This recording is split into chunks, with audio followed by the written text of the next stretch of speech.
بسم اللہ الرحمن الرحیم۔ السلام علیکم خواتین و حضرات، نظریات کی دنیا میں خوش آمدید۔ ناظرین اکرام، علی بابا ایک عربی زبان کا نام ہے جس کو انگریزی میں اس طرح اور چائنیز میں اس طرح لکھا جاتا ہے۔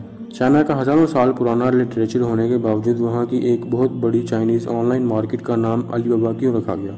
اس کمپنی کے CEO یعنی مالک جیک ما کو اس نام میں کیا دلچسپی ہوئی؟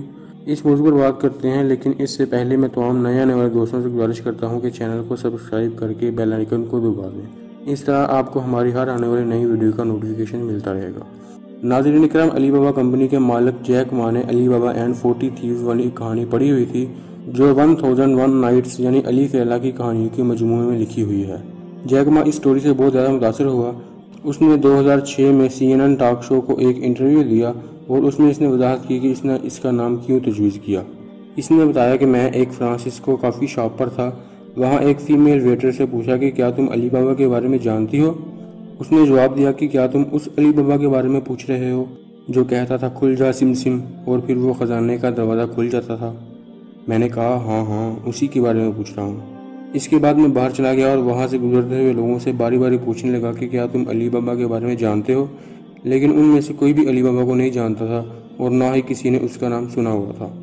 اس کے بعد سے لے کر جیک ما علی بابا کے نام کو بہت زیادہ پسند کرنے لگ گیا۔ اس نے اندازہ لگایا کہ یہ ایک بہت ہی متاثر کن تاریخی کہانی کا کردار تھا۔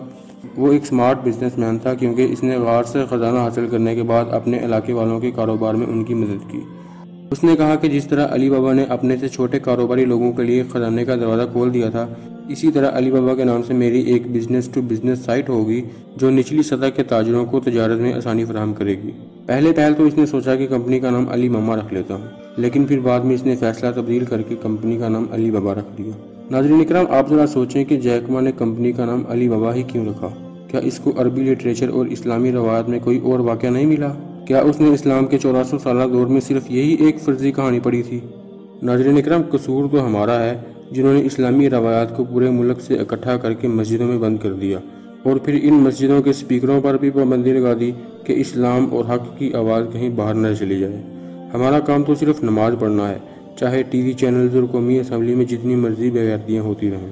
ناظرین اکرام، قصور تو ہمارا ہے جنہوں نے اپنی اولادوں کو صرف یہی پڑھایا، سکھایا اور سنایا ہے۔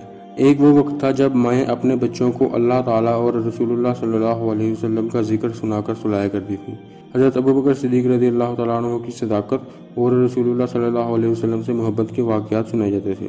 حضرت عمر رضی اللہ تعالیٰ عنہ کے عدل و انصاف کے واقعات اور 36 لاکھ مربع میل پر حکومت کرنے کے واقعات سنائے جاتے تھے۔ حضرت عثمان رضی اللہ تعالیٰ عنہ کی سخاوت کو ایک خوبصورت اور محبت بھرے انداز میں پیش کیا جاتا تھا۔ حضرت علی رضی اللہ تعالیٰ عنہ کی جرأت اور بہادری کی قصے ایک دوسرے کو بار بار سنا کر اور حضرت خالد بن ولید رضی اللہ تعالیٰ عنہ کے لقب سیف اللہ کی وضاحت کر کر کے بچوں اور بڑوں میں جہاد کے جذبے کو ابھارا جاتا تھا۔ اس جذبے کو پہلے تو علی بابا 40 چور اور علادین کا چراغ سنا کر کم کیا گیا، پھر ہیر رانجھا اور سسی پنو کی عاشقی معشوقی سے اسلام کے پیش کردہ خاندانی نظام کی دھجیاں اڑائیں گئی، اور اب ٹوئنکل ٹوئنکل لٹل سٹار اور پھر سنڈریلا کی فحش بھری کہانیوں سے نئی نسل کے ذہنوں کو جہنم رسید زندگی کی طرف دعوت دی جا رہی ہے۔ ناظرین اکرام، آپ یہ بات ذہن نشین کر لیں کہ اگر اس لعنتی سیریز کا توڑ وقت پر نہ کیا گیا تو وطن عزیز پاکستان میں ہر لڑکی سنڈریلا کنجری اور ہر لڑکا مائیکل جیکسن کنجر کو اپنا رول ماڈل بنا کر زندگی گزارے گا۔ اللہ تعالی ہم پر رحم فرمائے۔